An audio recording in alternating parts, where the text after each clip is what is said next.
ಚಿಕ್ಕ ಮಕ್ಳು ಹಾಕೋ ಡೈಪರೇ ಲೀಕ್ ಆಗಲ್ಲ, NTA ಮಾಡೋ ನೀಟ್ ಪೇಪರ್ ಲೀಕ್ ಆಗುತ್ತೆ. ಇದು ನಮ್ಮ ದೇಶದ ವ್ಯವಸ್ಥೆ. ನೋಡಿ, ಎಲ್ಲಾ ಯುವಕರಿಗೆ ನಾನು ರಿಕ್ವೆಸ್ಟ್ ಮಾಡ್ತಿದ್ದೀನಿ, ಕ್ವಶನ್ ಪೇಪರ್ ಲೀಕ್ ಆಗಿದ್ದೆ ನ್ಯಾಷನಲ್ ಟೆಸ್ಟಿಂಗ್ ಏಜೆನ್ಸಿ ಆಫೀಸ್ ಇಂದ. ಅದು ಕಂಟ್ರೋಲ್ ಮಾಡೋದು ಸೆಂಟ್ರಲ್ ಗವರ್ಮೆಂಟ್. ಸೆಂಟ್ರಲ್ ಗವರ್ಮೆಂಟ್ ನ ನಡೆಸ್ತಿರೋದು ಈ ದೇಶದ ಪ್ರಧಾನಿಗಳು. ನಾನು ಈ ದೇಶದ ಪ್ರಧಾನಿಗಳನ್ನ ಒಂದೇ ಒಂದು ಮಾತು ಕೇಳಕ್ ಇಷ್ಟಪಡ್ತೀನಿ.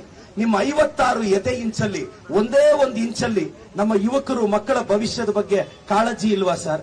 20 ಜನ ತೀರೋದ್ರು, 20 ಜನ ಆತ್ಮಹತ್ಯೆ ಮಾಡ್ಕೊಂಡ್ರು, ತಾವು ಬಾಯಿ ಬಿಚ್ತಿಲ್ಲ. ಧರ್ಮೇಂದ್ರ ಪ್ರಧಾನ್ ಅವ್ರ ಫೇಲ್ಯೂರ್ ಇದು. ಅವ್ರು ರಾಜೀನಾಮೆ ಕೊಡಿಸಿ ಅಂದ್ರೆ ನಿನ್ನೆ ವಿದ್ಯಾರ್ಥಿಗಳ ಮೇಲೆ ಲಾಠಿ ಚಾರ್ಜ್ ಆಯ್ತು. ಅವ್ರ ಹಾಸ್ಪಿಟಲ್ ಅಲ್ಲಿ ಅಡ್ಮಿಟ್ ಆಗಿದ್ದಾರೆ. ನಮ್ಮ ಪರಮೋಚ್ಚ ನಾಯಕ ನಮ್ಮ ರಾಹುಲ್ ಗಾಂಧಿ ಅವ್ರ ಮೇಲೆ ನಮ್ಮ ಪ್ರಿಯಾಂಕಾ ಗಾಂಧಿ ಮೇಡಮ್ ನ ಅರೆಸ್ಟ್ ಮಾಡಿಸಿದ್ರು. ನಾವು ಮೋದಿ ಅವ್ರು ಕೇಳೋದಿಷ್ಟೇ, ನೀಟ್ ಪರೀಕ್ಷೆ ಬರೀಬೇಕು ಅಂದ್ರೆ 2 ರಿಂದ 3 ವರ್ಷ 14 ರಿಂದ 15 ತಾಸು ಓದಿದ್ರೆ ಮಾತ್ರ ಡಾಕ್ಟರ್ ಆಗಕ್ ಸಾಧ್ಯ.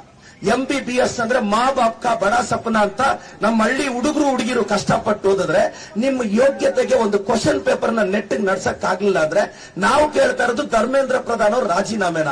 ಇವತ್ತು 20 ಜನ ಸತ್ತೋಗಿದ್ದಾರೆ, ಅದಕ್ಕೆ ನ್ಯಾಯ ಇಲ್ಲ. ಮೋದಿಗಳು ಮೌನವಾಗಿದ್ದಾರೆ. ಆ ಸೈಲೆನ್ಸ್ ಇಂದ ಏನಿದೆ ಅಂತ ನನಗೆ ಗೊತ್ತಾಗ್ತಿಲ್ಲ. ನಾನು ಎಲ್ಲ ಯುವ ಜನತೆಗೆ ಹೇಳ್ತಾ ಇದ್ದೀನಿ, ಇವತ್ತು ನಾನೊಂದು ಕಾಂಗ್ರೆಸ್ ಪಕ್ಷದ ಶಾಸಕನಾಗಿ ನಾವಿವತ್ತು ಈ ದೇಶದ ವಿದ್ಯಾರ್ಥಿಗಳ ಪರವಾಗಿ ಧ್ವನಿ ಎತ್ತುತ್ತಾ ಇದ್ದೀವಿ. ನಮ್ಮ ಸರ್ಕಾರ ಈ ದೇಶಕ್ಕೆ IIT ಕೊಡ್ತು, ಏಮ್ಸ್ ಕೊಡ್ತು, ಜಿಪ್ಮರ್ ಕೊಡ್ತು, ಇಸ್ರೋ ಕೊಡ್ತು. ಈ ದೇಶದ ನಿಮ್ಮ ಹಳ್ಳಿಗೆ ರಸ್ತೆ ಹಾಕಿಸ್ತು. ನಿಮ್ಮ ಹಳ್ಳಿಯ ಮೊದಲ ಶಾಲೆ ಕಟ್ಟಿದ್ ನಾವು. ಇಷ್ಟೆಲ್ಲ ನಾವು ಸಹಕಾರ ಕೊಟ್ಟು ನೀವೊಂದು ಪರೀಕ್ಷೆ ನಡೆಸ್ರಯ್ಯ ಅಂದ್ರೆ ನೆಟ್ಗೊಂದು ಪೇಪರ್ ನಡ್ಸಕ್ ಆಗ್ತಿಲ್ಲ. ಇದೇನೋ ಇದೊಂದು ಪೇಪರ್ ಲೀಕ್ ಆಗಿದೆ ಅಂತ ನಾವು ಸರ್ಕಾರನ ಬ್ಲೇಮ್ ಮಾಡ್ತಿಲ್ಲ. ಇದುವರೆಗೂ 80 ಕ್ವಶನ್ ಪೇಪರ್ ಕಳೆದ 10 ವರ್ಷದಲ್ಲಿ ಲೀಕ್ ಆಗಿದೆ. ನೆಟ್ಗೆ ಎಕ್ಸಾಮ್ ನಡ್ಸಕ್ ಆಗಲ್ಲ ಅಂದ್ರೆ ಇಂಥ ಎಜುಕೇಶನ್ ಮಿನಿಸ್ಟರ್ ನಮಗ್ ಬೇಕಾ ಅನ್ನೋದೇ ಎಂಟೈರ್ ದೇಶದ ಯುವಕರ ಪ್ರಶ್ನೆ.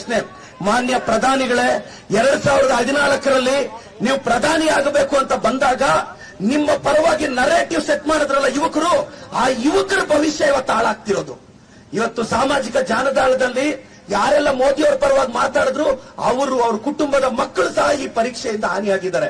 ದಯವಿಟ್ಟು ನಾನು ಯುವಕರಿಗೆ ರಿಕ್ವೆಸ್ಟ್ ಮಾಡ್ತಾ ಇದ್ದೀನಿ, ನಾವು ಪ್ರಶ್ನೆ ಮಾಡ್ತೀವಿ, ತಪ್ಪಾಗಿದೆ ಪ್ರಶ್ನೆ ಮಾಡ್ತೀವಿ. ಇದೇನು ನಾವು ಹಿಟ್ಲರ್ ಆಡಳಿತದಲ್ಲಿಲ್ಲ. ಈ ದೇಶದ ಪ್ರಧಾನಿಗಳು ನಾವು ಕೇಳ್ತಾ ಇರೋದಿಷ್ಟೇ. ಇವತ್ತು ಅಷ್ಟು ಜನ ತೀರ್ಕೊಂಡ್ರಲ್ಲ, ಯಾರಾದ್ರೂ ಮನೆಗೆ ಹೋದ್ರ ನೀವು? ಒಬ್ರಿಗೆ ಧೈರ್ಯ ಹೇಳಿದ್ರ? ಇಲ್ಲ. ಮಕ್ಕಳನ್ನ ಆತ್ಮಹತ್ಯೆ ಮಾಡ್ಕೊಂಡ್ರು, ಲಾಠಿ ಚಾರ್ಜ್ ಆಗ್ತಿದೆ, ಬಂದು ಹೋಗ್ಲಿಕ್ಕೆ ಕ್ಷಮೆ ಕೇಳಿದ್ರ? ಇಲ್ಲ. ಯಾಕೆ ಅಂದ್ರೆ ಸಾಮಾಜಿಕ ಜಾಲತಾಣದಲ್ಲಿ ಅವ್ರದೊಂದು ಅಂಧಭಕ್ತರ ಟೀಮ್ ಇದೆ, ಅವ್ರು ನಡೆಸ್ತಾ ಇದ್ದಾರೆ.